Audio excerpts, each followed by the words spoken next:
Hey, you here? If so, just know this. We think your presence here is one of the best gifts you could give. We don't take you being here for granted here on the Paul Leslie Hour. We have an interview today with the uber-talented Will Kimbrough that went out on the radio airwaves years ago.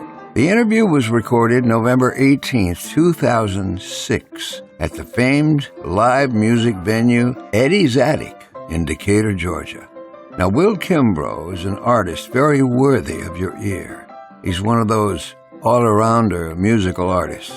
He's got a commanding voice, but he also is a gifted songwriter. As a guitarist, he's greatly respected, but he's highly regarded as a record producer as well. You'll want to delve into his records, believe me. You listen to Will Kimbrough and you immediately think, hey, I need to listen to more of this guy. It was just the first few years of Paul's broadcasting career. Boy, did he sound a bit like a rookie.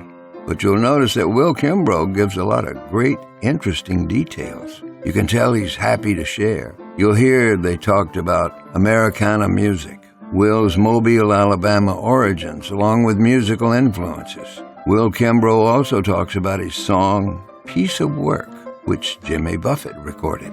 And just as a heads up, Will Kimbrough co-wrote the song Bubbles Up, which appear on the Jimmy Buffett album, Equal Strain on All Parts. The posthumous album will be released on Mailboat Records.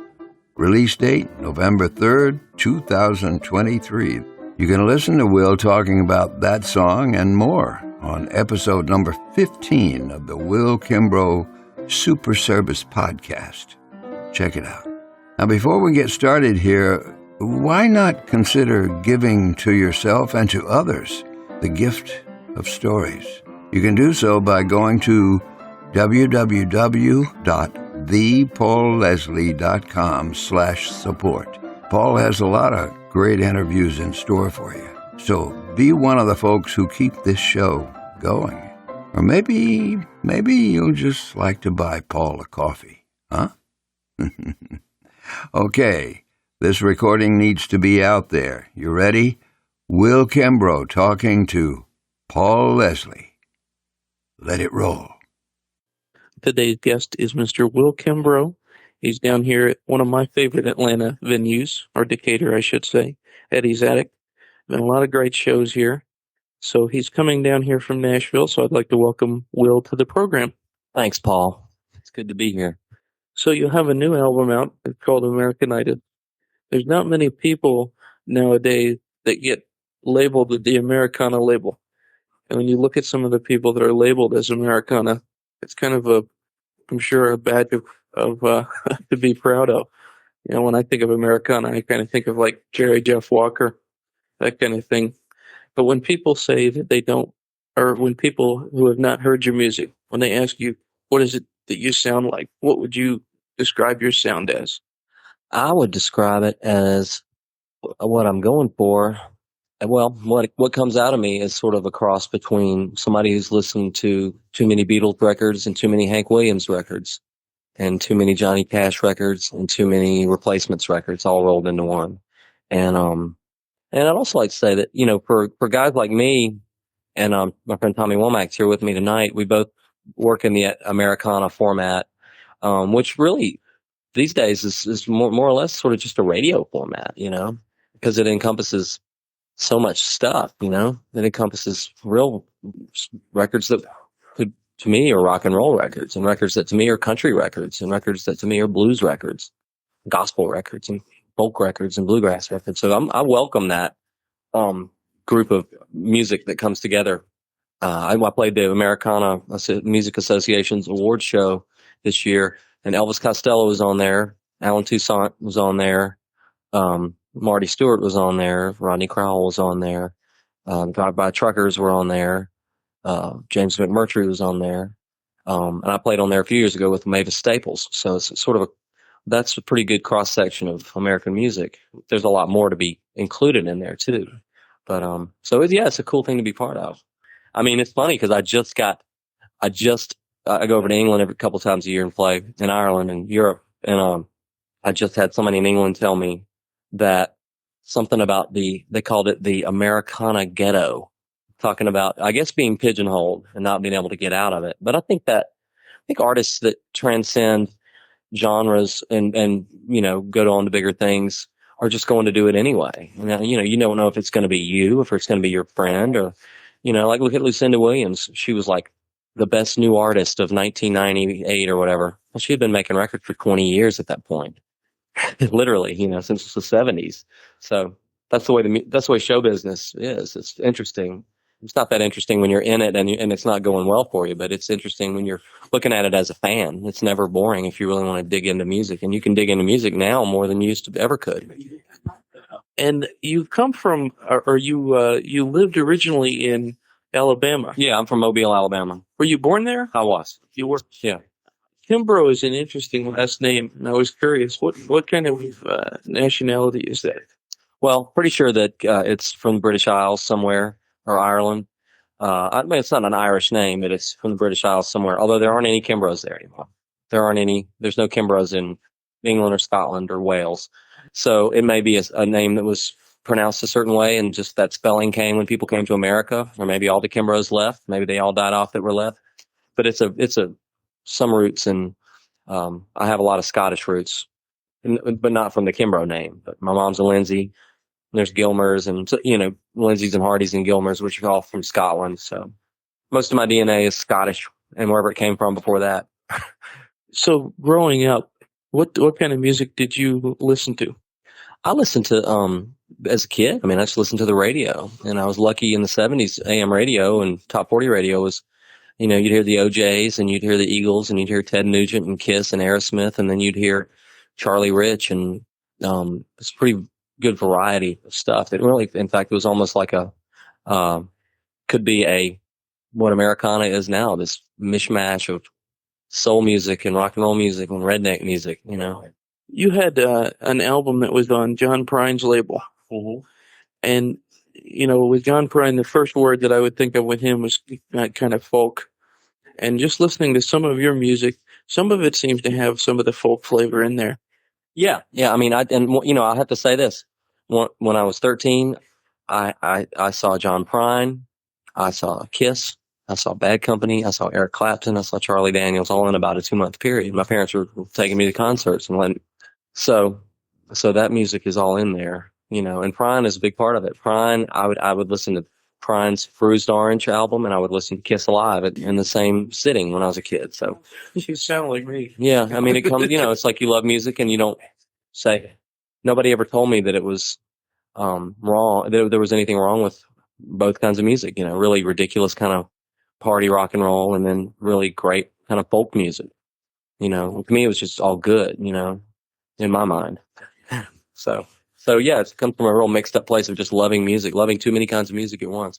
When did you get the idea that this was what you wanted to do for a living? That this was going to be your life form, Real early. On my 12th birthday, I got a cheap guitar, and I got a cheap ticket to see Bruce Springsteen, 1976. It's $4.50 to see Springsteen at a theater, 1,000-seat theater in Mobile.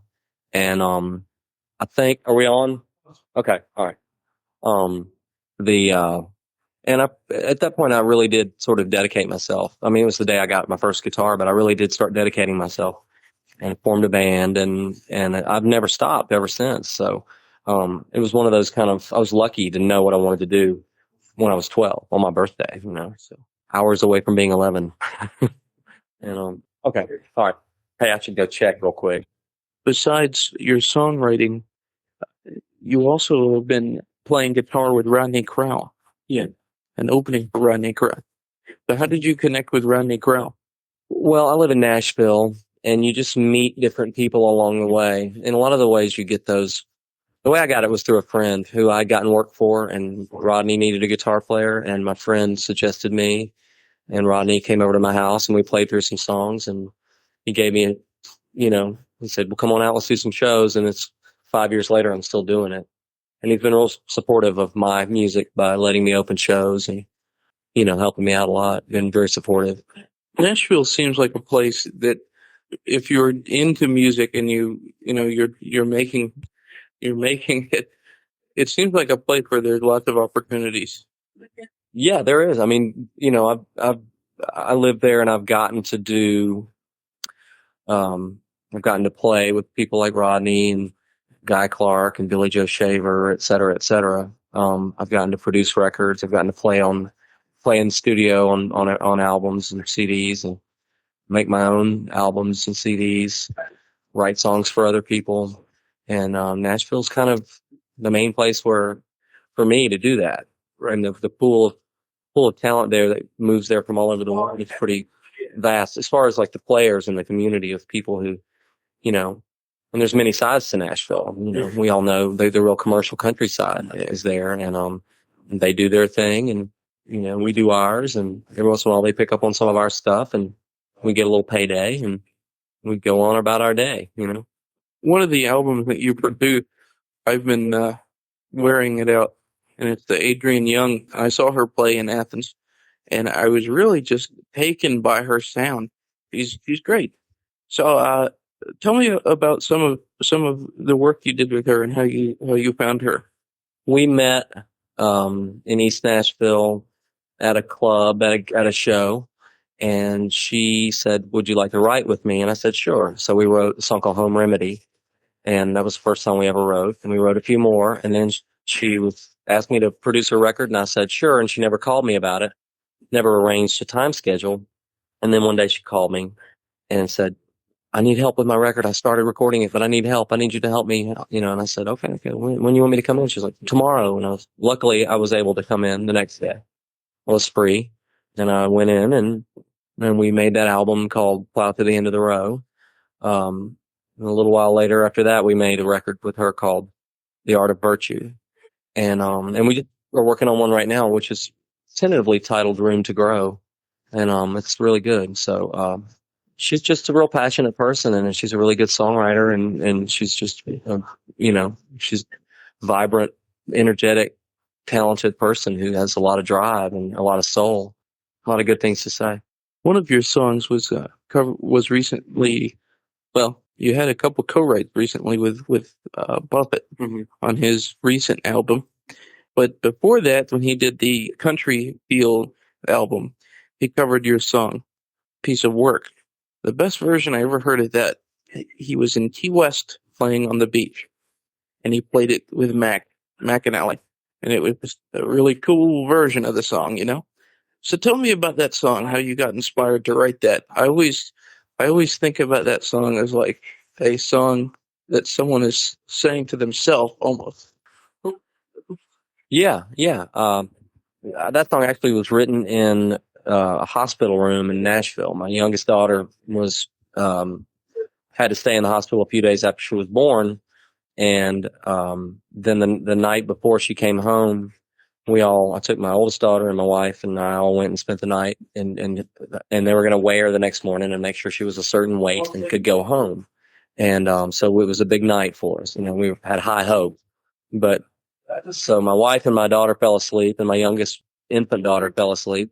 And then I was just alone in the room, awake with all these weird electronic noises that are in hospitals, buzzers and beepers and heart monitors. And there's never, hospitals never stop. There's 24 hours a day. Somebody's running around down the hall. There's noises. And I couldn't sleep.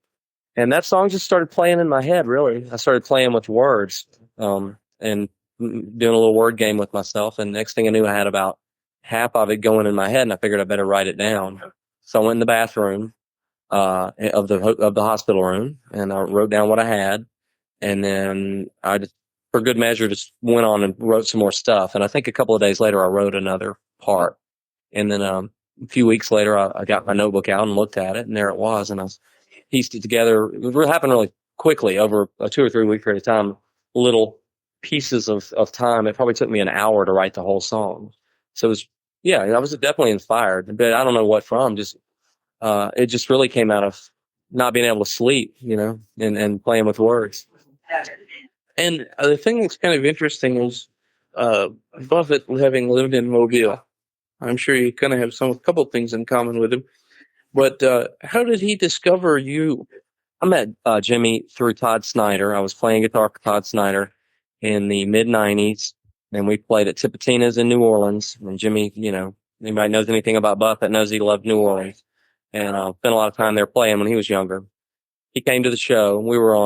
Todd was on Jimmy Buffett's label at the time, Margaritaville Records, and Jimmy came to the show.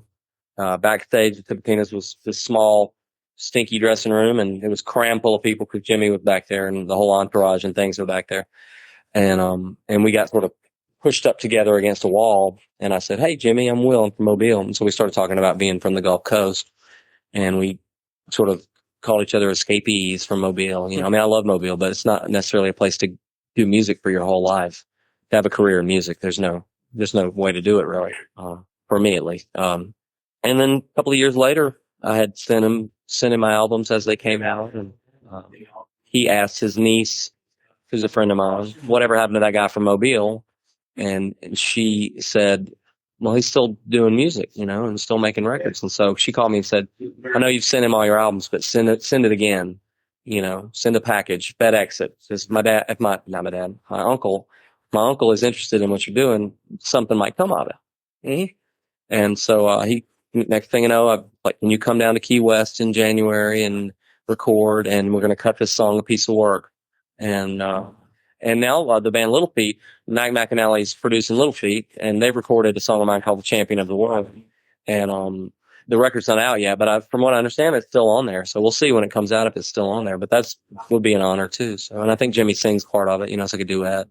So it's cool. Very cool.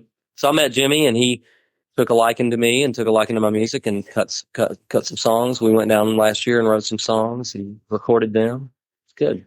You mentioned Todd Snider, and there's a few of your songs that are kind of in common with his. A little bit of his sound is kind of, you guys are kind of similar in some ways.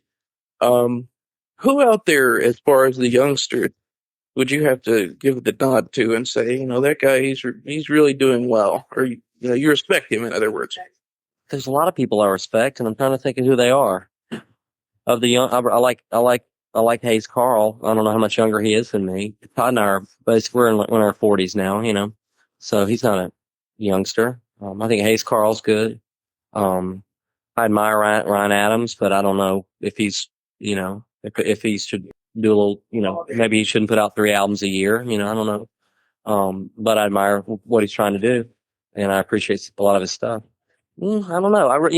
I guess I'm an older guy, and I really keep going back to the masters. I keep going back to the old time blues guys, and from the 20s and 30s, to the old Memphis music, Stax music, to great people like J.J. Cale and Tony Joe White. And of course, I think Dylan's new stuff is good. I have to listen to it and check it out because it's worth hearing what he's saying and what he's playing. And there's plenty of good new stuff. I'm just trying to think of what I listened to this record by this band called The Hold Steady. I thought it was pretty good. But its music is interesting. Once you start going back in time, it's hard to stay in the present because there's so much stuff that you've never heard, and somebody will turn you on. Right now, I'm real into Memphis music, and I'm just discovering all this music that I'd never heard before, of all sorts: soul music, blues, rock and roll, rockabilly, rock music, and from the 20s to now. And there's so much stuff that you start trying to find it all, and some of them are hard to find. You got to mail order the CD. It's kind of fun in the age of the internet where you actually have to wait for something. Yeah. Wait 2 weeks to get your CD. I like that. There's a guy from Memphis that I think I was reading that. Corey Brandon? Was it? No, Keith Sykes. Keith Sykes. Well, I'll tell you this. Corey Brandon's good. He may be like 30 now, so I don't know if you call him a kid either, but he's good. It's a Brannan. I'll have to check him out. And he's really good. He reminds me, he has his own thing, but he reminds me a little bit of what the humor that Todd has. But Corey's good. Really good. Got his own thing. Keith Sykes is great. You've met Keith Sykes? Mm-hmm. Many times. Worked in the studio, and I know Keith pretty well. Keith's great. The reason I was mentioning Keith Sykes is I kind of think that you guys, meaning there's a few artists I think that have a common thread running in them. And this is just as a listener. Mm-hmm. Maybe I'm way off. But I've noticed Todd Snider, you and Keith Sykes, I've been listening to a lot of that kind of music lately. And there's a kind of almost like homegrown kind of feel to it, if that makes sense. Well, I think we're all coming from, I saw when I saw John Prine when I was 13, Keith Sykes opened for him. And John Prine has since, done Keith Sykes songs. They've written songs together. Keith Sykes wrote songs for Buffett. Keith Sykes wrote songs with Buffett. Keith Sykes is friends with Jerry Jeff Walker. Keith Sykes has written songs. Jerry Jeff Walker's done his songs. Todd Snyder got signed to his first publishing deal by Keith Sykes. There's not only a musical thread, but a serious, professional and personal thread. Sure. Keith Sykes is a real connection to a lot of things. And Keith goes back to the early 60s. He was on Vanguard Records, which was the folk label that had Joan Baez and other great folk artists. He made a couple of albums when he was probably 18, 19 years old that were getting him some real recognition in the era of early Bob Dylan, in the early 60s. And then he, left and went back to Memphis, did what he did. But so he's a connection. He keeps a real connection. Keeps a real underappreciated and underrated artist. True. And partly due to his own fault, as much as I love and admire him, he could make more albums, but he's only done what he's done, which is great. And someday somebody ought to write a book about Keith and connect him to all the things he's connected to. Of course, when you write about, I'm reading a book called It Came from Memphis, which is a great Memphis music book, and it does tie in so many things that it's almost mind-boggling. And Memphis is a good thing to talk about here because that's a real homegrown type place. When you think of that music, it's very homegrown. It's very almost exists outside of the music industry, except for a certain period, like in the 60s, Otis Redding and music like that, Booker T and the MGs, they were on top of the charts. They were number one, and Elvis, of course, Yeah. But there's a very homegrown quality. But the music place like Elvis came out of was Sun Records, which was a homemade studio, and Stax Records was an independent label run by some people. And, so I definitely admire that homegrown aspect. And I think that their music probably reflects it. I'm glad to ask that question. Yeah. There was something I wanted to add, kind of a philosophical question. What is it? And I'm asking this because it's funny because someone can write a song and they intend a certain message. Like, for example, there was a Michael McDonald song I was listening to, and I took it as kind of an inspirational song. And when I was talking to him about it, he mentioned that it was not. It was a song about loss, more or less. But I guess the reason I'm asking this is you never know what kind of message someone's going to get from one of your songs. Right. That's true. And that's what I've gotten all my life from music myself. I mean, I'm obviously a big music fan. I'm talking about all this music I'm studying up on and listening and waiting for the CDs to arrive in my mailbox. So I'm still as much of a fan as I ever was. So I understand that too. And sometimes I just get a message from just the music itself, just from like a guitar sound or the way your horn section sounds or a drum sound. It gives me a feeling and it does send a message to me. That's what music does. So what is it that you hope people get out of your music? I hope they get some kind of emotional feeling. I hope they get some joy, and I hope they, can work through some sadness if that's what they want to do. Or I really just hope they enjoy it. If they get something else, like you said, and I agree with what you say. I think you're right on the mark that people can get different messages. So I just want people to hear it and get whatever they get out of it, really. And really just some joy, because I get joy out of music, even if it's sad music, but a lot of joyous music as well. You can sort of work through your problems through some music or help you understand your own life, even if the writer has never have any clue, they're from India and never been to America. You can hear some music and it gets you through a period of time. It's good. It's good for your soul. So my last question to you, this program, through the powers of technology, goes out all over the world. And my question to you is, what would you like to say to the world? I like to say that peace is better than war and love is better than fear. And live music is better than recorded music. But buy my album anyway. Well, Mr. Kimbrough, I do thank you for taking the time to speak with me. And it was a pleasure. Same here, Paul. Thank you so much. Thank you. We thank you and appreciate you dropping in for the Paul Leslie Hour today. You can help the Paul Leslie Hour in our mission to provide independent media content like this by visiting www.thepaulleslie.com/support. We truly thank you. This is your announcer speaking. performance of The Entertainer intro song and Corina Corina outro song, courtesy of John Primorano. Well, that's it for today. So until next time, be safe and be good.